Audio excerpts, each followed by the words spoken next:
26, konting tapang lang, walang aatrasan, lahat susubukan, maski bago pa sa panlasa at mata, kahit pa makapigil hininga. Sa Valencia Negros Oriental, ang sasakyang gawa sa kahoy, pinadadaustos at pinalilipad sa ibabaw ng apoy. Buhay ba? Buhay ba? Walang makina at hindi ginagamitan ng gasolina. Ang materyales, kahoy at kawayan lang. Ligron ang tawag nila yan. Arat na at masubukan.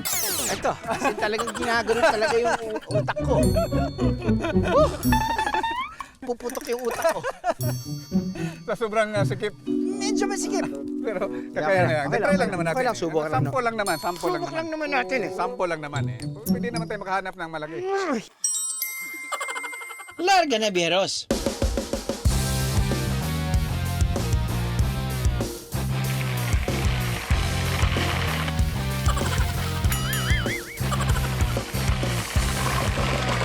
Galing. Panalo, Galing, panalo. bro. Hindi, pero yung thrill nga ba, I mean, gano'n naman talaga kapag two wheels, di ba? Oo. Or anything na Oo. parang you feel the wind against your face or your body. Feeling ko doon mo nakukuha yung enjoyment Oo. eh. No? Eh lalo na kapag syempre, kapag manggagaling ka pa sa taas. Tama, tama. Pati it's not too unstable. I mean, kasi syempre, di ba? I mean, pagdating sa kanyang build, nararamdaman mo nga yung flex eh, nakakatawa. Lalo na kung dadaan ka doon sa may rough road portion. Ganun talaga yun, di ba? Galing. Kapag nasubukan na, tumabi na. Dahil ang mga lokal ng Valencia, hindi tinatabla ng kaba. Kahit guardian angel, kakabahan sa kanila. Buhay ba? Buhay ba? First time pa ba nakita ng ganito? Ang galing! Ang galing! Ito raw ang paraan ng mga magsasaka noong 50s para ikarga ang kanilang mga ani. Hanggang sa ginawa na nila itong paligsahan na ginaganap tuwing Mayo.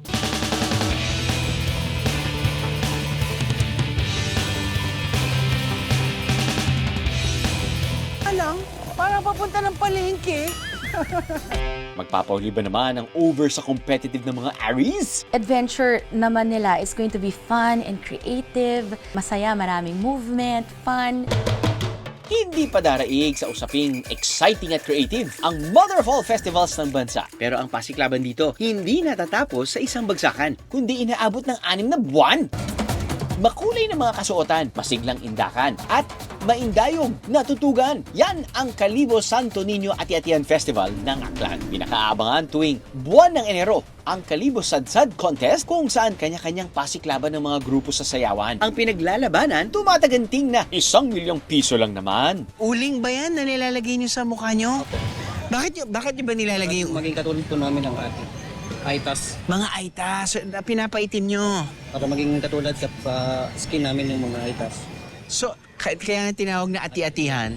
Pagbuling ang tawag sa tradisyon ng paglalagay sa balat ng uling. Hindi lang mga lokal ang nagpapahid nito sa balat, kundi maging mga turista. Ito ang kanilang pang-welcome sa mga bisita at ang dapat na maki-halabira, puwera pasma, ang mga libra. Mga travel destinations that can allow you to experience a lot of interactions with the locals, that would be the ideal. This can be very, very loud na marami mga tao. So, may mga tendency for Libra risings to experience mga friends na hindi nila nakita ng matagal, nagpaparamdam, nagyayaya kung saan-saan.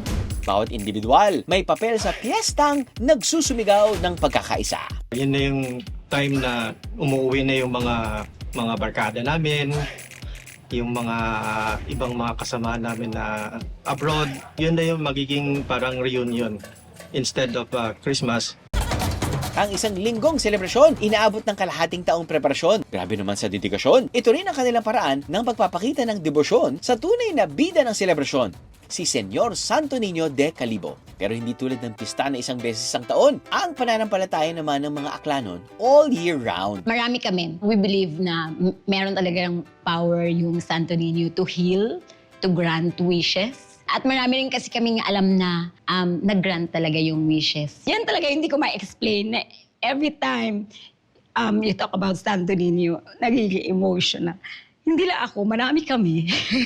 Bagay na dapat maranasan ng mga Capricorn. Intense, meaningful, transformative areas, emotionally powerful destinations. Sometimes may spiritual elements also kung saan pwede tayo mag-renew ng spirit, ng self, ng reflections. Yung iba, sometimes places that can have May mga mystical components, powerful prayers. Hindi lang basta lakwatsa kapag lokal ang mga kasama. Nandyan din ang kwentuhan tungkol sa kultura at reko sa kung anong masarap sa panlasa. Mula sa masayang ati-atihan, dumayo naman tayo sa isang makulay na pamilihan na parabang may handaan sa dami ng kainan. I actually appreciate halal food. Ayan. Ayan, that's it. Yep. Hindi lang one-stop shop sa mga sangkap, pati na rin sa mga putahing masasarap. Mapapa-wow kaya tayo sa lutong Maranao? Yeah, intro! Malalaman mo kapag maraming may turmeric na nakikita mo sa Turmeric na. na. Yun yung parang It's common one of denominator. the key ingredients sa Maranao cooking. You have the turmeric, you have the grated coconut. Grated coconut. Yeah, grated coconut. Okay. And then the sakurab. Ito yung palapa.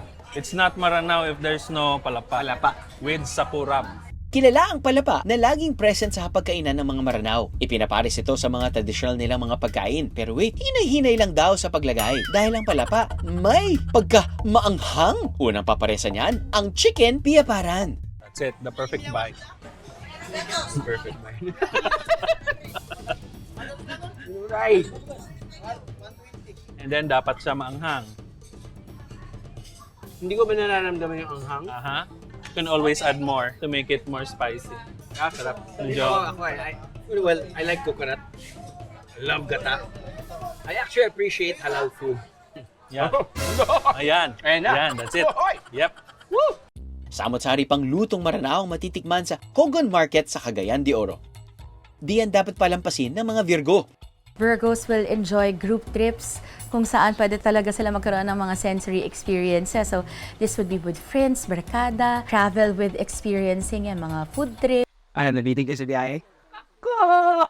All you gotta do is just subscribe to the YouTube channel of JMA Public Affairs and you can just watch all the behind the show episodes all day, forever in your life. Let's go! Yeehaw!